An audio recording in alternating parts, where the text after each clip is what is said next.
এক পর্যায়ে আমি গলার দড়ি দিয়ে দিলাম। আসলেই?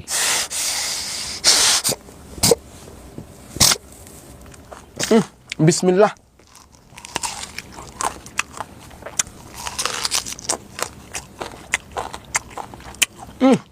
সেই স্বাদ, কি স্বাদ লাগতেছে আমার কাছে,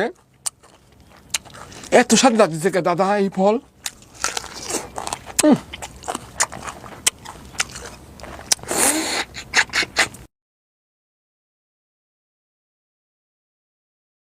সালামু আলাইকুম প্রিয় দর্শক এবং শ্রোতা, আল্লাহ সর্ব অবস্থায় আমাদের সবার মঙ্গল করুন সেই দোয়া এবং শুভকামনা জানিয়ে শুরু করছি। আমাদের এই অনুষ্ঠানে আপনি অংশগ্রহণ করতে চাইলে আমাদেরকে ফোন করবেন। আমাদের ফোন নাম্বার হচ্ছে 09639888877। আর যদি মেইল করতে চান, মেইল অ্যাড্রেসটি হচ্ছে sharemystory24@gmail.com। ভাই আপনার নামটা বলেন একটু মুখে। আসসালামু আলাইকুম। ওয়ালাইকুম আসসালাম। আপনার নামটা একটু বলেন। মোহাম্মদ মনিরুল ইসলাম। মনিরুল ইসলাম। মনিরুল ইসলামকে তো আসলে মনিরুল ইসলাম নামে অনেকে নাই বা চিনবেন, কিন্তু তাকে চেনা যায় হচ্ছে সেই স্বাদ নামে, রাইট? এবং আমি দেখতাম যে মানুষ খাওয়া দিয়েও ভাইরাল হয়ে যায়, খুব মজা করে খায়। লাস্ট আমি একটা ভিডিও দেখলাম তার, সেটা হচ্ছে, এটা আমাদের এলাকায় বলে ছাতেনের গোটা, যেগুলো আসলে কেউ খাইতো না। আমি দেখতাম আমরা ওগুলো গাছগুলা বড় হয়ে গেলে কেটে কেটে আমরা লাকড়ি হিসেবে ইউজ করতাম। তো এই ছাতেনের গোটাতে আমরা ছোটবেলায় খেলতাম। আমাদের আঞ্চলিক ভাষায়, বগুড়ার আঞ্চলিক যারা আছেন তারা হয়তো বুঝবে, ছাতেন গাছ অনেক বড় বড় হয় এবং এই গোটাগুলো পড়ে থাকতো। সকালবেলা আমরা এগুলো কুড়াই কুড়াই এসে খেলতাম এবং ওগুলোতে অনেক সময় আমরা গাড়িও বানাতাম, ছোট ছোট গাড়ি বানাতাম এগুলো দিয়ে। তো এই সেরা দেখলাম সেই গোটাটা সে খুব মজা করে খাচ্ছে। তো আমার খুব স্বাদ ছিল, কঠিন স্বাদের লোকটাকে আজকে আমি নিয়ে বসেছি, and this show is for me actually. আমার খুব কোয়েরি ওনার সম্পর্কে জানার জন্য। সো আজকে আমরা গল্প করবো। মনির ভাই, আপনার বয়স কত? 28-29 এরকম। 28-29। জন্ম জেলা? জন্ম নাটোর জেলা। আপনি কি নাটোর থেকে আসছেন? জি। শুরু করেন মনির ভাই, একেবারে শৈশব থেকে আমাকে একটু জানান, কি গল্প আপনার শুনি। খুব ছোট, আমি তো বুদ্ধি হয়েছে আমার নানির কাছে। জি। আমার বাবার বাড়ি থেকে একদম পাতাল কোলে করে নিয়ে আসছিল। আপনার মা? না, নানি। আচ্ছা। নানি নিয়ে আসছিল। আর মা, ওই টাইমে তো আমার তো জ্ঞান বুদ্ধি নাই, মানে আমার তো বুদ্ধি হওয়ার পরে পড়ায় অনেক পরেই আর কি মা বাবার অনেক দ্রুত আমি শুনতে পাই, যখন জ্ঞান বুদ্ধি আমার হয়ে গেছে। বাপ মায়ের মধ্যে সম্পর্ক ভালো ছিল না? না, ভালো ছিল না। আচ্ছা। নানি হচ্ছে মানুষের বাড়িতে খেতা সেলাই করি, তা বাদে ওই যে আগে তো নর্মাল ডেলিভারিটা বেশি ছিল, আমার নানি এই কাজগুলো, দায়ী যেটাকে বলে, হ্যাঁ জি, এই কাজগুলো করে যেটা আর কি খুশি মনে যারা দিত, যা ওটা নিয়ে আমি আর নানি আর কি খাইতাম।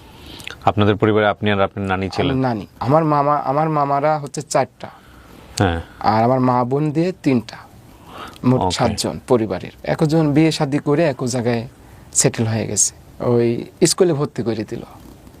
যখন একটু বড় হয়ে গেলাম, খুব ওই যে মানুষের বাড়ি খেতা সেলাই করেছে, আমাকে নিয়ে যাইতো, ওই খেতার উপর শুয়াই থাকি, খেতা সেলাই করে সারা দিন। পরে এখন 1 কেজি চাউল হোক আর 1/2 কেজি আটা হোক, 1/2 কেজি আটা হোক, এগুলা নিয়ে আসি, বাড়িতে আসি, রান্নাবান্না করে তারপরে নানি আর আমি একসাথে খাওয়া দাওয়া করে উঠতাম।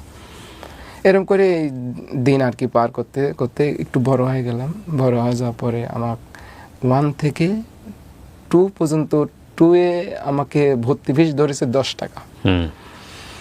ওই টাইমে আপনার ওই যে খেসারি, যেটা ওই যে কালাই বলে, ডাল, ওটাকে তো আগে গরু দিয়ে আর কি মলন দিত, মলন দিয়ে সারি এটা বাতাসে কুলা দিয়া ধরি উড়াতে হইতো। এই উড়ানোর সময় আমি যা নানির কাছে জেস ধরছি যে নানি, আমার ক্লাস 2-এ উঠেছি, আমার 10 টাকা পরীক্ষা ফিস লাগবে, তাড়াতাড়ি দাও।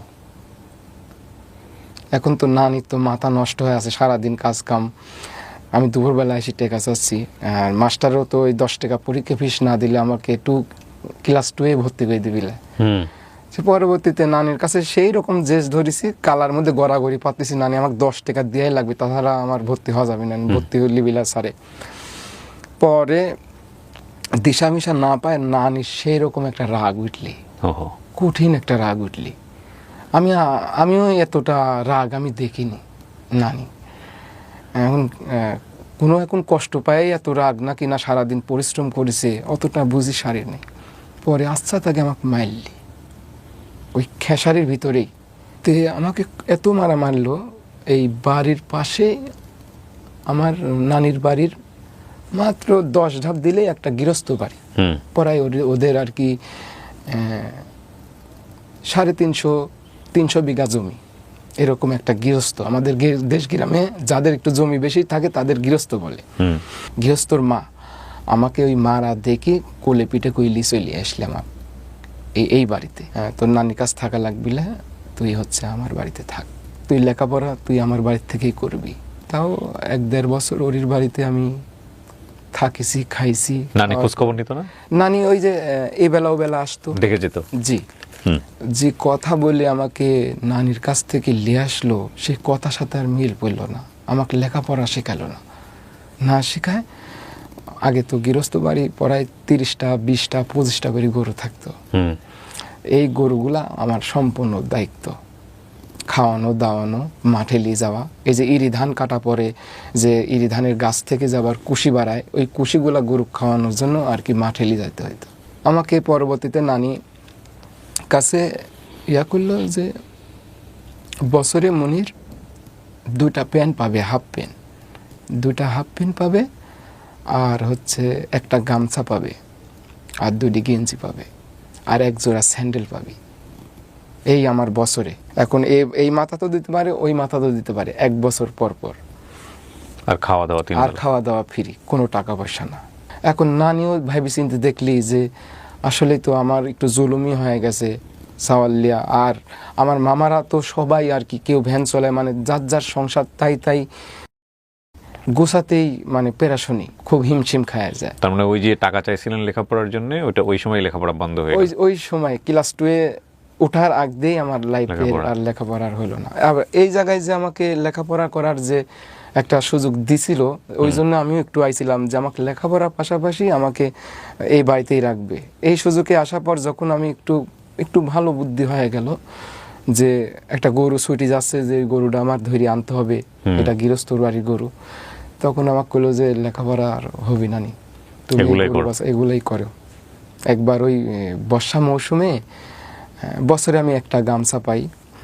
গামছাটা ওই ছোট মানুষ, সাঁতার তো জানি না, তো ওই গরুর ন্যাজ, মানে সবগুলা গরুকে আমি আগে পাঠাইতাম, আর একটা গরুকে আমি আটকায় রাখতাম।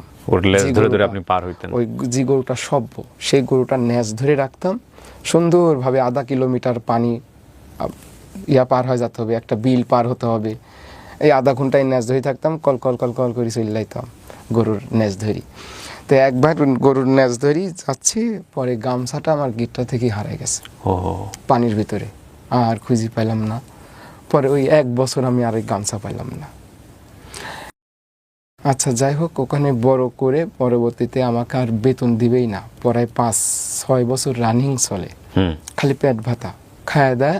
আর ওই যে গরুর সাথে গরু হয়, যখন যে সিজনের যে আবারটা, সেই আবারটা গরুর গাড়ি করে নিয়ে আসতে হইতো, আমার গরুর গাড়ি চলাইতে হইতো।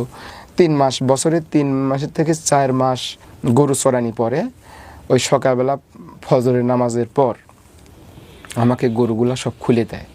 আর ওই গামছার মাথাতে 2টা আম বান্ধি, আর সাথে এত করা মুড়ি, যেন এটা আমি খায় থাকতে পারি। আর বিল পার হয়ে গেলে তো ওই সারাদিন পর ছাড়া হয় না আসা, ওই মাগরিবের আজান কখনো 7টা-8টা বাজে যায়, এইভাবে আর কি আমি সারাদিন গরুর সাথে। সকালবেলা ভোরে পান্তা ভাত খায়া ওই 4 দুপুরকার জন্য 4 মুড়ি আর একটা আম হোক আর 2টা কাঁচা মরিচ হোক, এগুলো আমাকে বানিয়ে দিত, আমি যাই খাইতাম। আর পানি যখন খাওয়া লাগতো, ওই যে কাঁকড়ার গাড়ির ভিতরে শোলা দিয়ে চুষুক দিলেই পানি উঠে আসতো, 1 হাত নিচে জ্বলে থাকে, ওই শোলা দিয়ে সারি চুষুক দিলে পানি উঠে চলে আসে।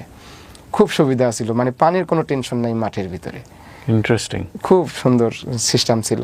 আবার ওই কাঁকড়ার গাড়ির ভিতর যদি আবার এই চারিদিকে দেখতাম যে আগে শামুক টামুক আছে নাকি, যদি না থাকতো এই যে এরম এরম করলেই পানি কাঁকড়ার গাড়ির থেকে পানি উঠি, আর একটা এই সাইডে একটা গর্ত করতাম, ওই গর্ত থেকে এই গর্ত যখন ওভারটেক করে আসার পর আধা ঘন্টা পর ওটা সুন্দর পরিষ্কার হয়ে যায়, তখন দেখা যায় যে উপরে গামছাটা ফেলাই দিয়ে তারপর চুষুক ধরে ওই পানিটা খাইতাম।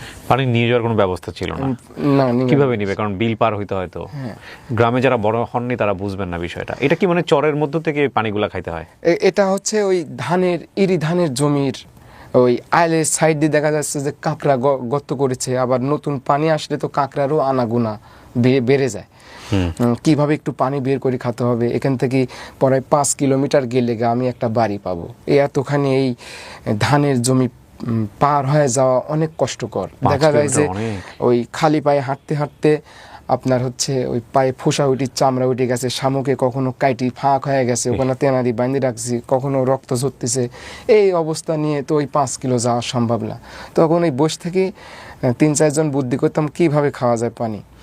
তখন কই যে কাঁকড়ার গাড়ি খোঁজ, কোনটা নতুন করছে, নতুন করলে তো মাটি নতুন তুলা দেখা যাবে, সেটাতে মাটিগুলা সম্পূর্ণ হেঁটাই দিয়ে এই যে বাকেটের মতন একটা সিস্টেম করতাম, তখন ওই কাঁকড়ার গাড়ি থেকে পানি উঠে আসতো। আবার দেখতাম যে কাঁকড়ার গাড়ির পানি কাছেই আছে কিন্তু পরিষ্কার আছে, তখন করতাম কি ওই শোলার মাথাতে আবার গামছা, মানে এটা সেক না ফিল্টার বানায় চুষুক দিয়ে, এখন মানে যতখানি তৃষ্ণা আছে সেই তৃষ্ণা অনুযায়ী আর কি খাইতাম। এবার বুঝতে পারছেন যে ওর জন্য গামছাটা কতটা গুরুত্বপূর্ণ।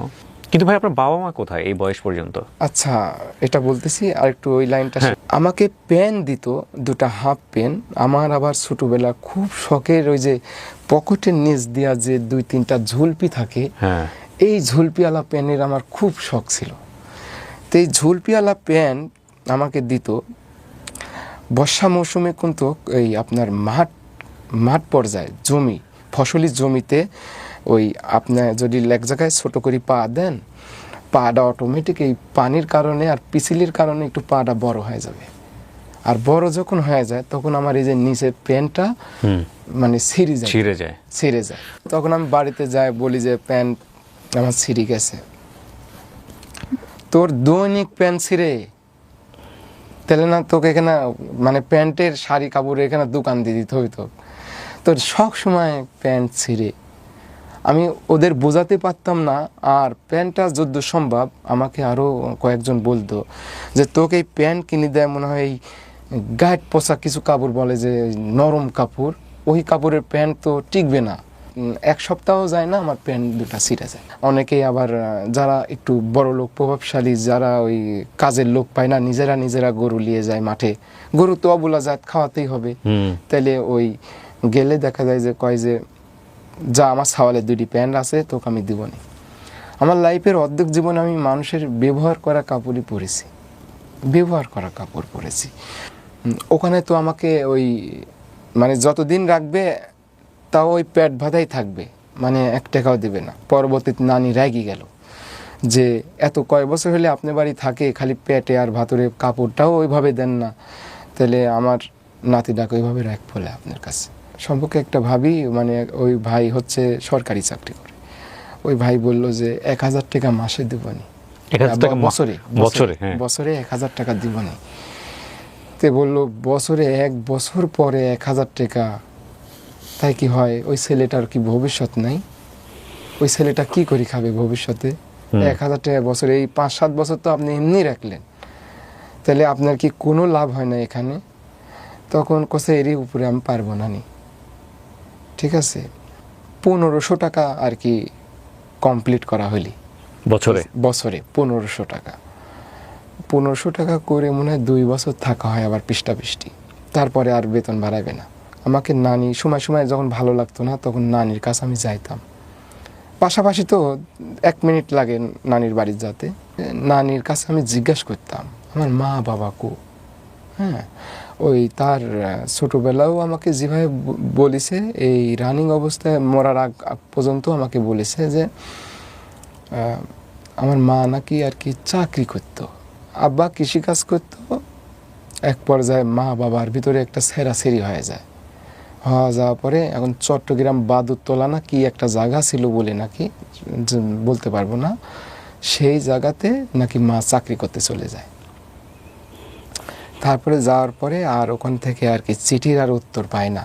তো সবাই আর কি আমার নানিরা, পাড়া প্রতিবেশী সবাই আর কি জানতো যে মারা গেছে, সবাই জানতো, আমিও জানতাম। আমিও ওই যে বিভিন্ন জায়গায় আমাকে যখন বলতো মা বাবা আছে নাকি, আমি বলতাম যে মারা গেছে, আমি যা শুনেছি তাই বলেছি। বেলকুচি একটা খালার বাড়ি, আসা যাওয়া করতাম, করতে করতে ওই বাড়িতে আমি যে গৃহস্থ বাড়িতে থাকতাম, থাকা অবস্থায় নানিটা মারা যায়।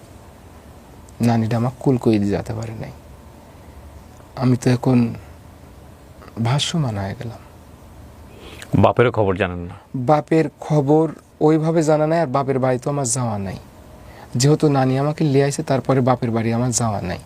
বাপের বাড়ি হচ্ছে আপনার আমার নানির বাড়ি থেকে 7 কিলোমিটার দূরত্ব।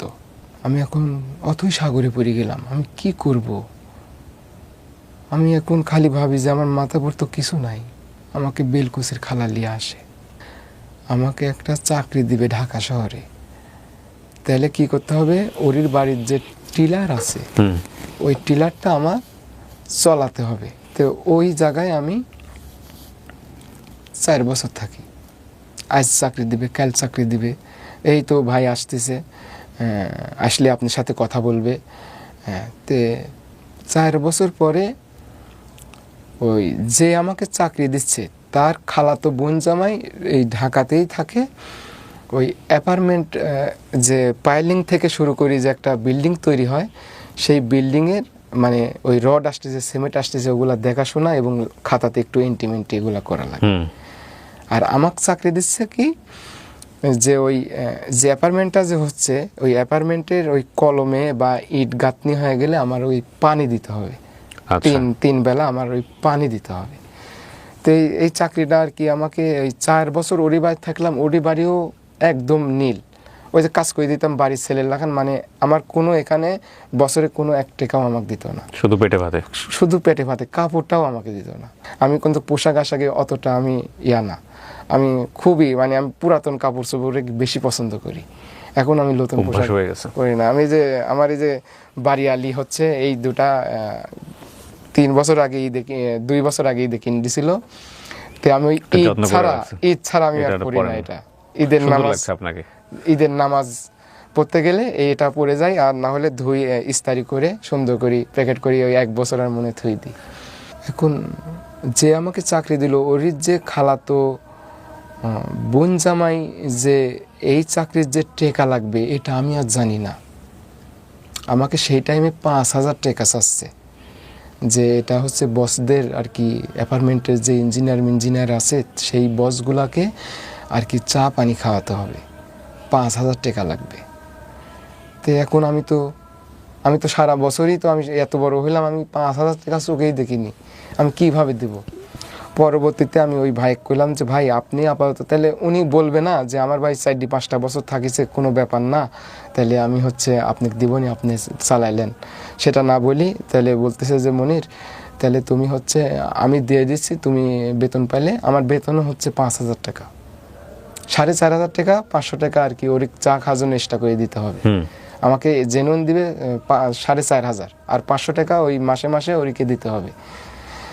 3 মাস কাজ করার পর ওটা করি সারি আমার টাইফয়েড জ্বর আসে। পরে আবার খালার বাড়ি চলে গেলাম।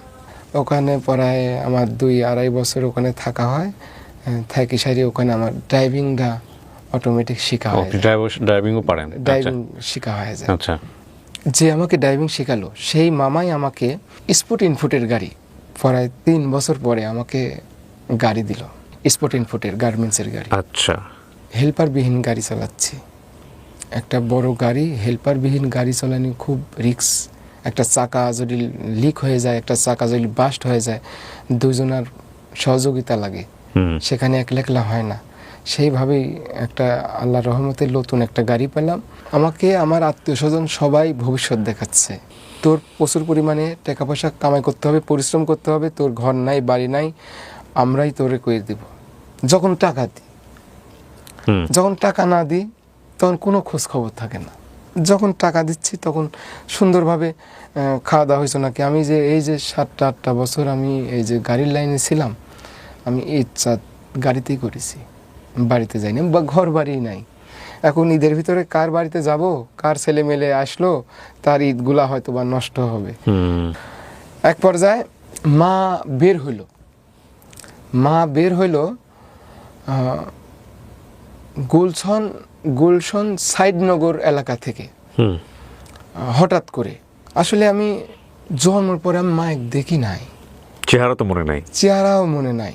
মানে মাও আমাকে ওইভাবে মানে একটা আছে না যে বেটা বিলে একটা আপন করি হাসি হুসরি লিয়া, বা আমি একটু মা বলে একটু কাছে তার ভিড়বো বা জড়া ওই জিনিসগুলো আসতেছে না, ওই জিনিসটা আমার আসতেছে না। আমি এক নজর ভাবে আমি তাকায় আছি, যা আমি ভিতর থেকে ভাবতেছি এটা কি আমার মা। আমি এক নজর একভাবে আমি তাকাই থাকতেছি সেভাবে যে এটা আমার মা। মামাদের আমি জিজ্ঞাসা করছি এটা কি মা, তোর কি মনে হয়? আমি তো জীবনে দেখি নাই, আমার জন্মের পরে এই ফার্স্ট আমি মাইক দেখতেছি। তে বলছে যে হ্যাঁ এটা তোর মা। তে মার বিয়ে হয়েছিল, একটা বিয়ে হয় ওইদিকে। এখন ছেলে একটা আছে, সেই ছেলে এখন ওই ছেলের বাপ এখন কি করে অত দূর আমি যাই নাই, আর অত দূর আমি শুনতেও যাই নাই। তবে মা যাই আছে ভালো আছে, মানে ওই ফ্যামিলিতে হয়তো বা যায়। আর আমি যখন মায়ের সাথে দেখা গেল, আমি তখন বাপের কাছেও আমি চলে যাই। ওই বাবারও আর একটা ফ্যামিলি হয়ে গেছে। বাবারও যে আমি যাওয়ার পরে যে একটা সন্তান হিসাবে বয়, বা আমি তো বাড়ি ঘর করে দিব, বা তুই এখানে একটু আদর করা, এই জিনিসটা আমি পাই নাই। মানে জাস্ট আর কি আমি একবার সবার থেকে একটা বঞ্চিত একটা ছেলে। এখন মা বাবা যে এই যে বের হইলো, তাহলে এখন আমি কেমনে কই যে আমার মা বাবা সবই আছে, কিন্তু আমাকে পুরো দুনিয়া জানতো বাবা মা মারা গেছে। করোনার ভিতরে গাড়ি চালানোর চাকরিটা আমার চলে গেল। চলে যাওয়ার পরে আমি বাড়িতে চলে গেলাম, খালার বাড়িতে কৃষিকাজ আবার পুনরায় শুরু করে দিলাম। তে আমার ওই ছোটবেলা খুবই দুঃখ কষ্ট নিয়ে মানুষ হয়েছি। ওই যে নানি আমাকে এটা ওটা আইনি খাওয়াইতো, ওই টাইমে আমার ওই কাঁচা তরকারি আমি খাইতাম। কি বলেন? সেই রকমভাবে খাইতাম পেটের ক্ষুধায়, মানে জড়ো সড়ো, মানে আমার পারতেছি না যে আমি মরি যাই, অস্থিরতা ভাত করতো। তখন কি করতাম, ওই নানি এই বাড়ি থেকে সিম, ও বাড়ি থেকে আনাজ, ও বাড়ি থেকে ধুমা, ও বাড়ি থেকে করলা আইনি বাড়িতে রাখতো। রান্নার সময় দিতাম না, আমি লিয়া খাইতাম। তে এই তিতো যদিও লাগতো, যখন পেটটা ভরে যাইতো তখন অনুভূতি করতাম যে আমার এটা কইলি খেলাম তিতো লাগিছে। তার আগে আমার কাছে আর ভিতরে আমার কিছুই লাগে নাই। আপনি কি কথাটা বুঝতে পারছেন? ক্ষুধা কত মারাত্মক হইতে পারে। আমার এই নানি যখন এই আনতে পারতো না, তখন আমি এই গাছের ফল, মানে যেটা আসলে খাওয়ার উপযুক্ত না কিন্তু ফল ধরে আছে, সেটাই আমি খাচ্ছি। আমি খাই, আমার আগে মেইন কথা হচ্ছে আমার পেটের ক্ষুধা আগে মিটাতে, এটাই হচ্ছে কথা। আমার এই যে কাঁচা, এই যে যেটা কোটা বললেন না, বাটুল, আমাদের গ্রামে আর কি বাটুল বলে, এই বাটুলটা আসলে খুব সুস্বাদু। আমাকে যদি এখন দেয়া যায় 1 কেজি মতো, আমি এখন ওই গাছের কথা এখন মনে পড়তেছে। রোজা ছিলাম সারা দিন। কেউ তো খায় না এগুলা। না, কেউ খায় না। গরু ছাগলে খায় এগুলা, গরু ছাগলও খায় না। গরু ছাগল না, গরু ছাগল। আপনি খাইতেন এগুলা ছোটবেলায়? আমি ছোটবেলা সেইভাবে, এটা অনেকেই জানতো না, আমি এটা সেইভাবে খাইতাম। খায়া আমি একদম একবারে সর্দি হয়ে গেলাম। সর্দি বলতে যে আমার কাছে একদম ইজি হয়ে গেল। মানে ধুমা কন, কল্লি কন, কচু কন, এমনকি কচুও খাইছি আমি। ওই যে যেটা বড় ফ্যান কচু বলে অনেকে, আমাদের ওইদিকে মান কচু বলে। আমি লাস্টে মান কচু খাইছি। মান কচু খায়া, মান কচুটা খাই, এই শাকসবজির ভিতরে আমার এই খাদ্য নালীটা আর কি প্রায় 15 দিন আমি ভাত খাইতে পারি না। ওই আপনার হচ্ছে সব জায়গায় জিম দিয়ে গেছে, সম্পূর্ণ ছিলে গেছে, ভিতরে ঘা হয়ে গেছে। ভিতরে ঘা হয়ে যাওয়ার পরে আমি খাইতে পারিনি। পরবর্তীতে আমাকে ওই ডাক্তারে বললো যে তোমার হচ্ছে নরম যাও, একবারে পানি ফ্যান, সোজা কথা চামচ দিয়ে দিলে যেন গলা দিয়ে কোনো রকম নেমে জানটা যেন একটু বাঁচে, এরকম করে তোমার 15 দিন চলতে হবে। আহা হা।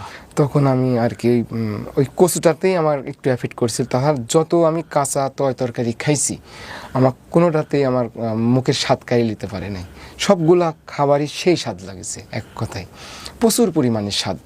আমি যখন চাকরি ছেড়ে বাড়িতে চলে গেলাম, তো বাড়িতে চলে যাওয়ার পরে তো আমার একটা কাজ করতো যে আমি সবাই নাচ করে, গান করে, বিভিন্ন মডেলিং করে, তো আমার তো সব থাকলে আসলে আমি যে ফ্যামিলির একটা ছেলে, আমাকে ওসবে মানাবে না। তো আমি কি করব, আমি কাজের পাশাপাশি আমি যে কাঁচা যে খাবারগুলো খাইতে পারি এগুলো আমি খাবো, আর আমি বলবো সেই স্বাদ, এত স্বাদ কি জন্যে আমার ভেতর থেকে এটা। তো আসলে কি এটা রান্না করার পর স্বাদ লাগবে, যেটা তিতো জিনিস সেটা তিতো ফ্লেভারে স্বাদ লাগবে, কিন্তু আমার কাছে এ টু জেড সব স্বাদ লাগে। এইরকম একটা প্লেন আমার ভিতরে আসলো। তো এটা টিকটকে করতাম। তো টিকটক করতে লাগি আমার ওই খালার বাড়িতে একটা স্টুডিও, অনেক স্টুডিও নামে একটা দাদা, সেই দাদা আমাকে বলে যে আচ্ছা মনির, তুমি তো এগুলা সবই তুমি খাইতে পারো, বা টিকটক যেহেতু করতেছো এগুলাই তুমি হচ্ছে একটা পেজ করো, একটা ইউটিউব করো, ইউটিউব পেজে ইউটিউবে এগুলা ছাড়ো, তাহলে তোমার একটা এটার থেকে নাকি টাকা পয়সা ইনকাম করা যায়। যা খাই তাই আমার ওই মানে ভাইরাল হয়ে গেল। আমি ভাইরালও বুঝি না যে ভাইরাল হয়ে যাওয়া মানে কি, মানে বেশি মানুষ চিনে না কি, মানে কি, মানে এক কথা আমার এখন আমার ভয়েস দিয়ে সবাই কপি করা শুরু করে দিল। তখন আমি ইউটিউব পেজে আপলোডও আমাকে শিখাই দিল। আমি তো লেখাপড়া তো আমি জানি না, তাহলে আমার এগুলা শিখাই দিলে আমি আবার ঠিক আছি। তো এভাবে করতে করতে এতরে খালারা আমার মেয়ে দেখতেছে, ছেলের বয়স হয়ে যাচ্ছে, একটা বিয়ে শাদী দিতে হবে। তো পরবর্তীতে খালার বাড়ির পাশে আর কি আমাকে একটা বিয়ের একটা পরামর্শ তাদের ভিতরে চলে। 1 মাস পরে আমার আইডিটা হ্যাক হয়ে যায়, ফেসবুক পেজ 3.5 লাখ ফলোয়ার হয়েছিল। সে আমাকে বলছিল টিন সার্টিফিকেট তৈরি করতে 2000 টাকা লাগবে। আমি 2000 টাকা পাঠাইছিলাম। পাঠানোর পরে সে টিন সার্টিফিকেট করেছে ঠিকই, তার নামে করি এ টু জেড সব কিছু, তার মনিটাইজেশন যে পেজটা আইছে সম্পূর্ণ তার নামে করে সে পেজটা নিয়ে নিছে। 1 মাস পরে পেজটা আর অলরেডি আর নাই, নাই, সেও খুঁজে পাচ্ছে না। তো এখন পেজটা এখন সেও বলতেছে হ্যাক হয়ে গেছে এরকম। তখন আমি একটা ভালো একটা মানে আমি একটা মানে মৃত্যুর একটা দিকে আমি অগ্রসর হতেই আছি। আমি প্রতিটা ধাপে ধাপে মৃত্যু প্রহর গুনতেছি, তার ভিতরে আমি একটা মৃত্যুর একটা ধাপের ভিতরে চলে গেলাম। কিরকম? যে চোখ বুঝি ভাইবি দেখলাম ছোটবেলা থেকে বাপ মার আদর স্নেহ থেকে বঞ্চিত, নানি মানুষ করলো, কচু ঘেঁচু খায়, কাঁচা শাক সবজি খায়া যেমনি হোক মানুষের বাড়িতে থাকি, গরু বাছুর চলায় এই পর্যন্ত আইছি। এই পর্যন্ত আসা পরে যখন একটু আমি অনলাইন জগৎ নিয়ে সব জায়গায় তো আমার হয়ে গেল পরিচিত, তো এখন একটু অনলাইন জগতে আসি সারি আমার আইডিটা হ্যাক হয়ে গেল। এখন আমি মৃত্যুর প্রহর গুনতেছি। মানে আপনার মনে হচ্ছে যে বেঁচে থাকার অর্থটা কি? আমার আর বেঁচে থাকার আর ইচ্ছাটা শেষ। আমি যে ডাল ধরতেছি সেই ডালই ভেঙে যাচ্ছে। চাকরি হারালাম, সবকিছু হারালাম। মানে আমি আসলে আমি একাই হয়ে গেলাম। এরই ভিতরে আমার কোনো ভবিষ্যৎ নাই, কোনো ক্যাশ নাই। এক পর্যায়ে আমি গলার দড়ি দিয়ে দিলাম। আসলেই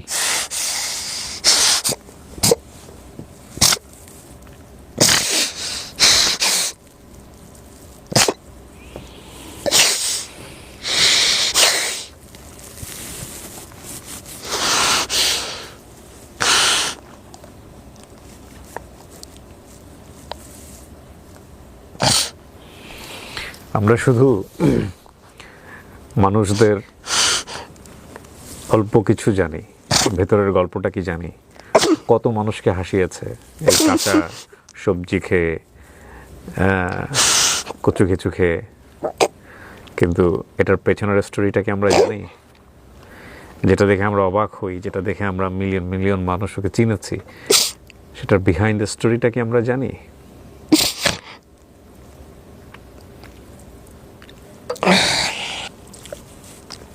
গলায় দড়ি দেওয়া পরে পানি সবাই টের পেয়ে গেছিল, আমি গলা মানে দড়িটা ছিঁড়ে গেছিল, হুম।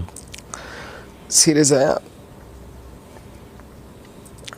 সবাই আর কি পানি চুনি দিয়া পরবর্তীতে স্যালাইন মেলাইন করি আমি আর কি সুস্থ হওয়ার পরে খালারা বলতে লাগলি যে এরিক বিয়ে শাদি দিয়ে আমার বাড়িতে রেখে দিই।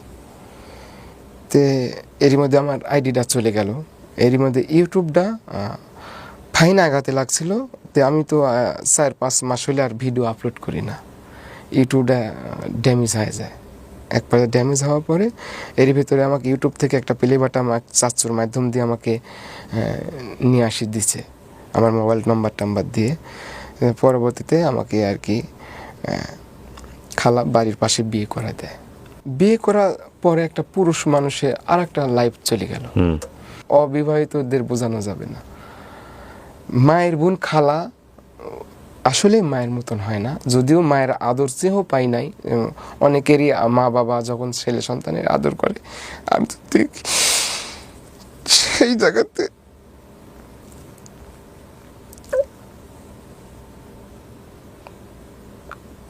সেই জায়গাতে আমার 3 মাস বিয়ে করার পর 3 মাস আমি থাকতাম। 3 মাস খালার বাড়িতে থাকার পরে আমি এই যে মামাতো ভাই দুবাই ছিল, 2 বছর 2.5 বছর দুবাই ছিল। তাকে আমি সব কথা খুলে কই, তা সে তখন আমাকে বলে যে আমার বাড়িতে একটা সাবরা ঘর তুলো। তখন তার বাড়িতে একটা সাবলা ঘর তুলে বৌলি আমি সেখানে চলে যাই। এই সাপড়া ঘরের ভিডিও আপনি কিছুদিন আগে দিয়েছেন, এটাই সেই সাপড়া ঘর? জি। চারপাশে জঙ্গল হয়ে আছে মাঝখানে? জি, ওই সাবরা ঘরেই থাকি। আল্লাহ আমাকে একটা কন্যা সন্তান দিছে। শ্বশুর শাশুড়ি আমাকে যথেষ্ট পরিমাণে ভালোবাসা দেয়, আমাকে বলে টেনশন করেন না, আল্লাহ ভরসা একদিন হবে, আজ নাই কি হয়েছে, একদিন হবে। আপনি কি করেন এখন? এখন আমি ওই 1 বিঘি সম্পত্তিতে আমি আবাদ করি। 1 বিঘা জমিটা কি আপনার নিজের? এটা হচ্ছে কটেজ জমি। না আপনি ইয়ে করে নিছেন, খাই খালাসি বলে এটা, খাই খালাসি নাকি? মানে এটা খাই খালাস না, মানে ওই জমিওয়ালাকে আমি টাকা দিছি, 2 লাখ টাকা দিছি। আপনি জমি দিন রিটার্ন দিবেন, টাকা রিটার্ন দিয়ে দিবেন? যেদিন জমি না, উনার যখন মানে 1 বছরের আগে তো দিতে পারবেই না, 2-4-5 বছর যখন উনার হাতে অবস্থা বুঝে যখন টাকা হবে আমাকে ওই টাকাটা দিয়ে দিবে, তখন জমিটা দিয়ে দিবে, তার জমিটা হয়ে যাবে। এই আপনার সম্বল, এই একটা সম্পদ। আর হচ্ছে এই যখন নিজের কাজ না থাকে আমি মানুষের গৃহস্থ বাড়িতে কাজ করি।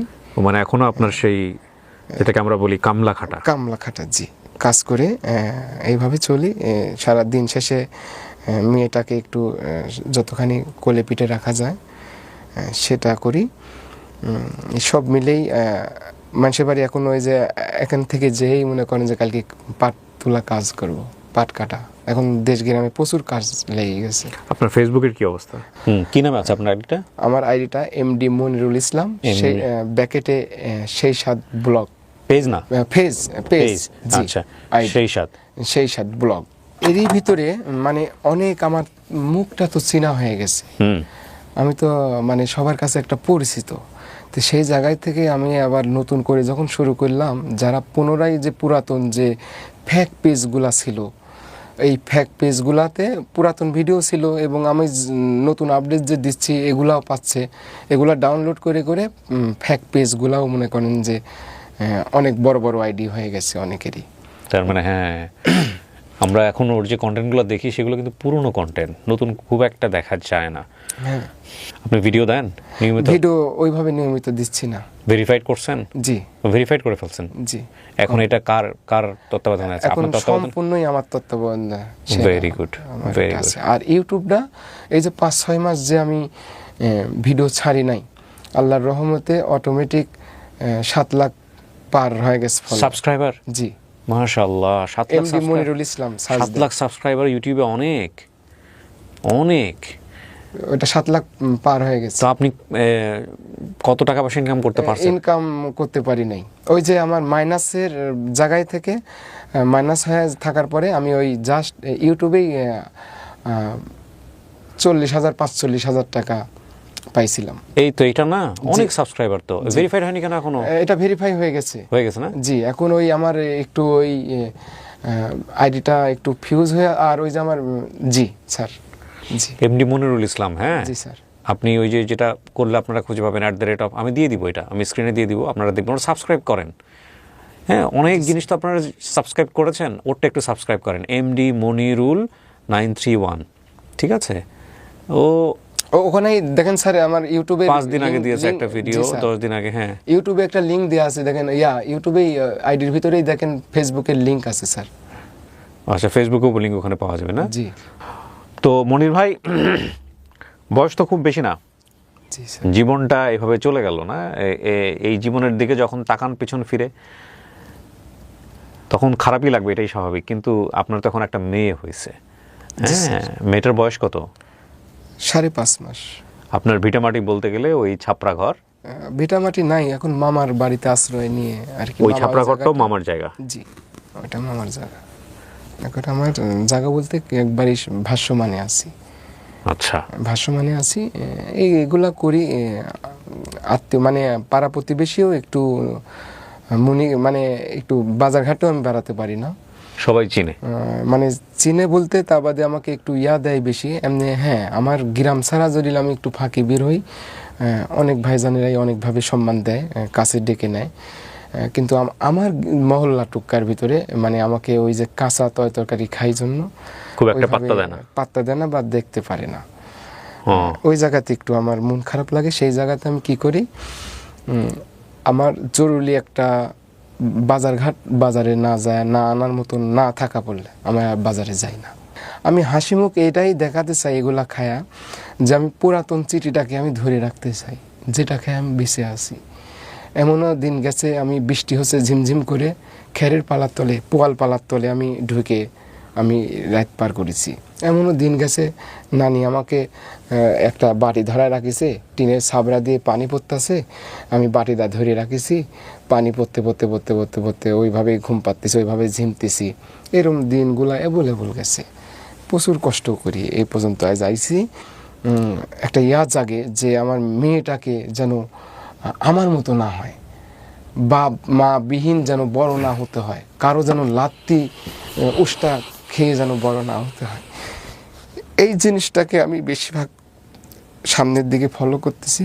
আমার মেয়েটা একটা ভালো একটু লেখাপড়া শেখাবো, ভালো পদ্মাশীল করব। অনেক দোয়া, আল্লাহ আপনার ইচ্ছা কবুল করুক। আমাকে জাস্ট একটু বলেন তো, আপনি ভিডিওটা কি দিয়ে করেন? আমি ভিডিও ফোন দিয়ে করি স্যার। কি ফোন আপনার? Realme Z10 U2।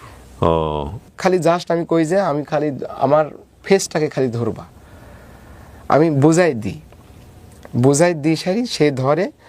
ধরার পর 1 মিনিট বা 1.5 মিনিট ভিডিওটা করলাম, খাইলাম, পেটটাও ভুললো। এখন তো আমি বোঝাতে পারতেছি যে আমার পেটে খিদা, আমি খাইলাম। দেখা যাচ্ছে যে আমি 1 মাস পর 25 কেজি চাউলের বস্তা কিনি। ওটা দেখা যাচ্ছে যে আমি যদি নিজে কামাই করে খাচ্ছি, তো দেখা যাচ্ছে যে আমার আধা কেজি চাউল যদি সারাদিনে 1 পোয়া চাউল যদি কম লাগে আমার সংসারে, তাহলে চাউলটা তো আর একটু দীর্ঘ হইলো, 1.5 মাস চলে গেল। তাহলে দেখা যায় যে আমার পেটটা ভরলে তো আর আমার খাওয়ার টেনশন নেই। তাই আমার খাওয়াটাও হচ্ছে, একটু আনন্দও দিচ্ছি, চাউলটাও কম লাগতেছে, আমার সংসারে একটু খরচটা কম হচ্ছে, তরকারি একটু কম লাগতেছে। আমার গিন্নি যেটুকা রান্না করে সেটুকা খায়, 2 বার খাচ্ছে, 1 বার খায় বেঁচে গেলে আবার খাচ্ছে। দেখা যায় যে এইভাবে আমি ফাইনভাবে একটা সংসার আমার চলে যাচ্ছে। অন্তত আপনারা ভিডিওতে কি দেখেন? আপনারা ভিডিওতে দেখেন কেউ যে আসলে কাঁচা তরকারি খেয়ে ফাজলামো করতেছে। হ্যাঁ, জীবনকে জানার জন্য একটা মানুষের খুব কাছাকাছি যাওয়া দরকার। আমি হচ্ছে, আপনি যদি লেবু খান টক, আমার কাছে স্যার মানে মেন কথা স্যার, সব কিছু অভ্যাসে মনে হয়, আসলে আমি বোঝাতে পারবো না স্যার। আমার কাছে এত স্বাদ লাগে স্যার, লেবু কন, তেঁতুল কন, কল্লি কন, ধুমি কন, শসা কন, মানে কাঁচা যে তরকারিগুলো রান্না করে খাওয়া যায় সেই তরকারি আমার রান্না করা লাগেই না। কিছু কিছু সময় দেখা যাচ্ছে যে আমি যে কৃষিকাজ করতেছি সেই ফলটা আমি করি নাই, আর এক কৃষক করেছে, সে আমাকে ডাক দেয় যে মনির, আমাকে প্রায় 20 জন ডাকি রাখছে। কেউ বলছে যে আমি সৌদি আরব থেকে খেজুর গাছ আনিছি, খেজুর ধরেছে, পাকলেই ডাক দেব। কেউ বলছে যে শাকরোল কাঁঠালের মতো ছোট ছোট ওই ফলটা রান্না করে খাওয়া যায়, এটার জন্য আমাকে গেল হাটে ডাক দিছে যে আমার জমিতে আসো। অনেকেই তে আমার এখানে একটাই থাকে, আমি তো বলতে পারি না যে আমি পেটের খিদেটা এখনো নিবারণ করি বা আমার বাড়িতে চাউলটা কম লাগে, এটা তো আমি ওপেন করতে পারি না। দেখা যায় যে এটা তো আমার খাওয়া কমপ্লিট হয়ে গেছে, আমি খাইতে পারি, আমার পেটটাও ভরে গেল, বাড়িতে চাউলের অংশটা কম লাগলো, আমি 25 কেজি বস্তা চাউল কিনি। দেখা যাচ্ছে 2 মাস পরে আমার 1 বস্তা 25 কেজি চাউলের বস্তা একটা কিনলে আমার আর 2 মাস কোনো টেনশন নাই। আমি হাবিজাবি খায় আমার পেটটা ভরে গেলে আমার শান্তি, ঠান্ডা।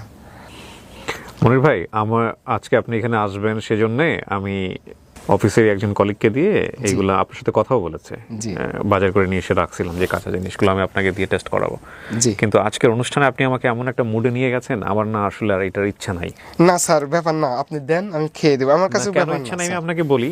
সেটা হচ্ছে এই আমি যদি এটা এমন হতো, এই গল্পটা আমাকে যদি এরকম ফিল দিত যে এটা একটা আনন্দ জায়গা থেকে হয়েছে, আপনি আসলে পারেন, এই টেস্ট থেকে হয়েছে এবং সেই আনন্দের জায়গাটা আমরাও আনন্দ নিচ্ছি, সেটা নিয়ে আমার কোনো সমস্যা ছিল না। কিন্তু আপনার এই কাঁচা সবজি খাওয়ার গল্প, যে হৃদয় বিদারক গল্প, যে জীবনে একদিন পেটের ক্ষুধায় পেটের ব্যথা অনুভব করেছে, সে হয়তো কিছুটা বুঝতে পারবে, আদারওয়াইজ আজকের এই গল্পটা বোঝা সম্ভব না। ওর মতো কন্টেন্ট ক্রিয়েটর যারা, ওর মতো মানুষ যারা এই ভিডিওগুলো থেকে নিজেদের ভাগ্য পরিবর্তন করার চেষ্টা করেন, যেসব চোর বাটপার এদের কন্টেন্ট চুরি করেন, এদেরকে নিয়ে আমার কোনো বক্তব্য নাই। এই যদি একটু লেখাপড়া জানতো তাহলে হয়তো ওর জীবনটা ওই যে প্রথম যে একটা খেয়ে সেই স্বাদ বলেছিল, ওই একটা ভিডিওতেই চেঞ্জ হয়ে যেত। একটা ভিডিওতে আমি বলছি আপনাদেরকে, হয়তো আল্লাহ চেঞ্জ করে দিত, কারণ ওর লেখাপড়াটা জানা ছিল না, যে কারণেই ও আগাতে পারে নাই। ও বারবার ধরা খেয়েছে, ওর পেজটা চুরি হয়ে গেছে, ওর ইউটিউবে সমস্যা হয়েছে, এবং এই সুযোগটা নিয়েছেন কিছু চোর বাটপার বদমাইশ যারা অনলাইনে বিভিন্ন মানুষজনের কন্টেন্ট চুরি করেন, চুরি করে $200-500 কামান। পৃথিবীতে বেঁচে থাকাটাই একটা সম্ভাবনা, বুঝতে পেরেছেন? আপনি সুস্থ আছেন, আল্লাহ আপনাকে এখনো সুস্থ রেখেছে, 2 হাত দিয়েছে, 2 পা দিয়েছে, আপনি এখনো পরিশ্রম করার সামর্থ্য পান। জি স্যার। কুরবানির ভিতরে আমাকে অনেক জায়গা থেকেই গোস্ত দিছিল, ওগুলো আমি খাই নাই। এটা কাঁচা মাংস খাওয়ার জন্য না, তাহলে এটা রান্না করে আমাকে দিচ্ছিল, মানে রান্না করে খাওয়ার জন্য, মানে ওইভাবে দিছে যে এলাকার পাড়া প্রতিবেশী কুরবানি দিতে পারি নাই বা মামার বাড়িতে। খান নাই কেন? খাবেন তো অবশ্যই। এটা আমি আবার বুদ্ধি করে, আমি তো পরিশ্রম করতে পারি, আপনি এগুলো মানুষকে দিয়ে দিয়েছেন। এগুলো আবার যেগুলা বাড়ি পুরাইছি, যারা বৃদ্ধ অচল, এগুলো আমি আবার দিয়ে দিছি। দেখেন, আমি একটা জিনিস বুঝি, মানুষের বেঁচে থাকতে না অনেক কিছুর প্রয়োজন হয় না। আপনি ধরেন আজকে অঢেল সম্পত্তির মালিক হলেন, কিন্তু আল্লাহ আপনাকে এমন একটা অসুখ দিয়ে দিল, জি স্যার, তাই না? এটাও তো একটা কথা। আপনার ঘরে বাচ্চা আছে এবং আপনার জীবনে আল্লাহ বেঁচে থাকার জন্য উপযুক্ত সময়ে কিন্তু একটা সিদ্ধান্ত দিয়ে দিয়েছে আপনাকে বেঁচে থাকতে হবে, এবং শত কষ্টের মাঝে হয়তো একটা সম্ভাবনা সামনে নিশ্চয়ই আল্লাহ তার করাই দিবে। ঠিক আছে, এই হচ্ছে বিষয়, এবং কখনোই হতাশ হওয়া যাবে না। তো প্রিয় দর্শক এবং শ্রোতা, আজকে মনির ভাইয়ের গল্প আমাদেরকে শুধু একটা জিনিসই শেখালো, সেটা হলো ওই যে একটা গুরুজনের একটা কথা বলে না, যে মুদ্রার এ পিঠ এবং ও পিঠ। যারা ওর এই করলা খাওয়া, লেবু খাওয়া বা অন্যান্য যে বিষয়গুলো আছে, এগুলো চাবানো দেখে আপনাদের মনে হতো যে ও আসলে ফান করতেছে। ডেফিনেটলি এটা একটা বিশেষ কোয়ালিটি, কিন্তু এই কোয়ালিটির জন্মটা কিভাবে হয়েছে সেটা যদি আজকের অনুষ্ঠান অনুভব করে থাকেন, তাহলে আমরা বুঝবো যে না, আমরা আসলে যা পোট্রে করতে চেয়েছি তা আমরা পোট্রে করতে পেরেছি। মনির ভাই, অনেক ভালো থাকেন। আপনি তো নাটোরে ফিরে যাবেন, কালকে আবার সেই মাঠে গিয়ে কাজ করতে হবে। স্যার, ওই যে আপনি কি আনছেন একটু খাই আপনি। না, আমি চাচ্ছিলাম না, একটু টেলিফোন করেন। হ্যাঁ, না সমস্যা নেই, আপনাকে আমি ইজিলি একটু খাওয়াই দেখাই দিয়ে যাই। স্যার, আমি জানি আপনি পারবেন। না, আমার খাইতে ইচ্ছা হবে না স্যার, আপনি দেখেন আমার খাওয়া, আপনি খুশি মনে দেখাতে চাইলে আমি নিয়ে আসতে পারি, বাট আমার আসলে এমন গল্প, ওই যে জি, এটা হচ্ছে করলা। স্যার আমার খাওয়া আজকে দেখবে, এটি হচ্ছে কল্লি, গ্রামে বলে, শহরে করলা। হ্যাঁ, কল্লি, তিতো উস্তাও বলে। এটা লেবু, কত লেবু, কয়দিন আগে লেবু খেলাও, কোনো ব্যাপার না আমার কাছে। মরিচ, এটা হচ্ছে কুড়িকচু না স্যার, এটা আমার খুব পছন্দের একটা সবজি। আমি কালকে রাতে কুড়িকচি ভর্তা দিয়েই আর কি আমি সেই কুড়িকচু ভর্তাটা এগুলো খুব ভালো লাগে আমার কাছে, কুড়িকচু খুব পছন্দের, খুব ভালো লাগে। স্যার, শুরু করি তাহলে? জি বিসমিল্লাহ। জি স্যার, বিসমিল্লাহ বিসমিল্লাহ।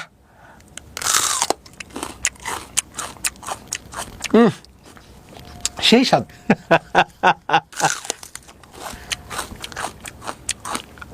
কি সুন্দর স্বাদ লাগছে, এত স্বাদ কে?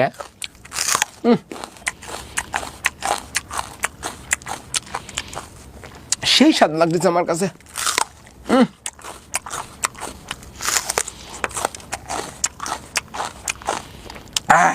কি সুন্দর স্বাদ লাগতেছে আমার কাছে, এত স্বাদ লাগতেছে কে দাদা?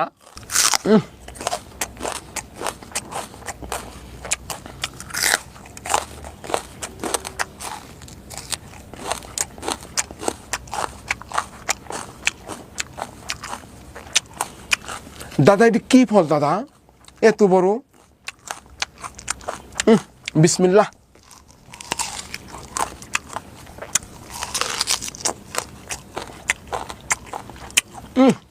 সেই স্বাদ, কি স্বাদ লাগতেছে আমার কাছে, এত স্বাদ লাগতেছে কে দাদা এই ফল?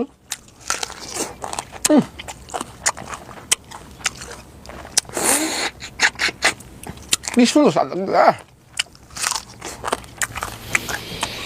আমার এই বেশি ফল লাগতো না, কাঁচা 4-5টা ফল খালি আর আমার সারাদিন কোনো টেনশন নাই। কেউ আমাকে বলে নাই, হ্যাঁ আমার আত্মীয় স্বজন যাই আছে কখনো বলে নাই যা এক গাল আমার বাড়িতে ভাত খায় যা। এখন পেটের ক্ষুধায় আমি কি করব, আমি কি করব স্যার? ওই টাইমে আমি এগুলা বেছে নিয়েছিলাম স্যার। আমার তো ইফতার করার পরে ফল ফুল দিয়ে ইফতার করাইছেন, পেট ভরে গেছে, এগুলি খায় একবারে পেট ভরে গেল, আর কিছু খাওয়া লাগবে না স্যার। যখন রেকর্ডটা হয়েছে ও আসলে আপনারা জানেন হয়তো পবিত্র আশুরার যে নফল রোজা, সেই রোজা রাখছে, 10ই মুহররমের যে রোজা।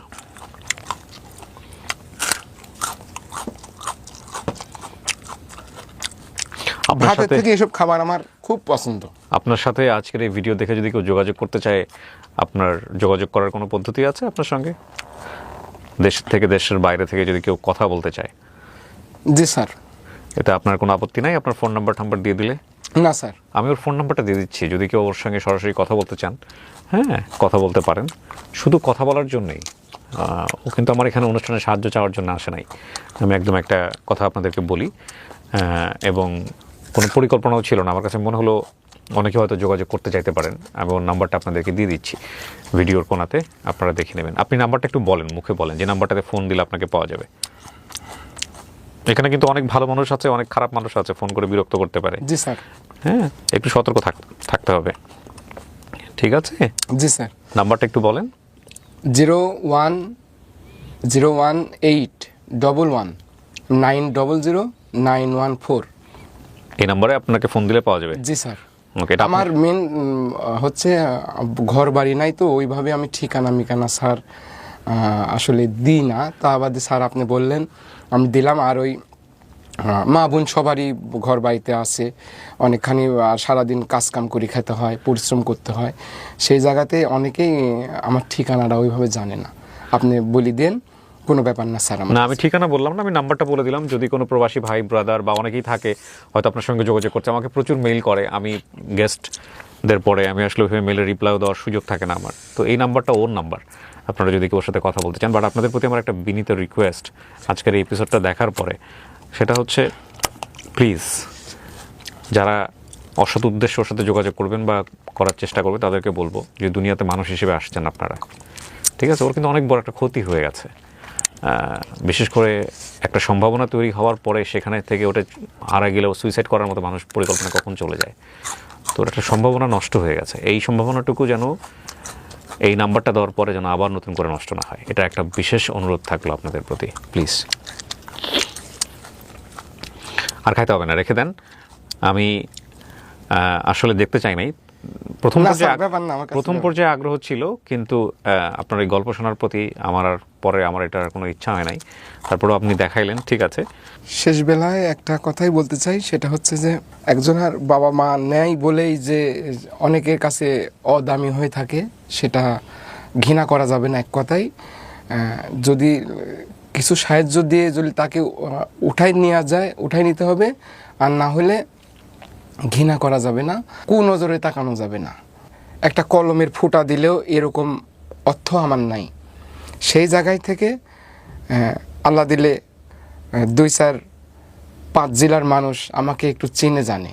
প্রিয় দর্শক এবং শ্রোতা, শেষ হলো আজকের এই এপিসোড। যারা তখন আমাদের সঙ্গে ছিলেন তাদেরকে ধন্যবাদ জানিয়ে আমরা শেষ করছি। আবারও বলছি, মনির ভাইয়ের যে নাম্বারটা দেওয়া আছে, কেবলমাত্র যারা মনে করেন যে ওর সাথে একটু কথা বলতে চাইবেন বা আমরা এই এপিসোড দেখে যোগাযোগ করতে চাইবেন, অনেকেই আমাকে করেন পোক, সে কারণে দেয়া। এখানে উনি সাহায্যের জন্য আসেনি। সো এই সম্মানটুকু যেন তার প্রতি আপনাদের থাকে। শেষ করছি। আসসালামু আলাইকুম।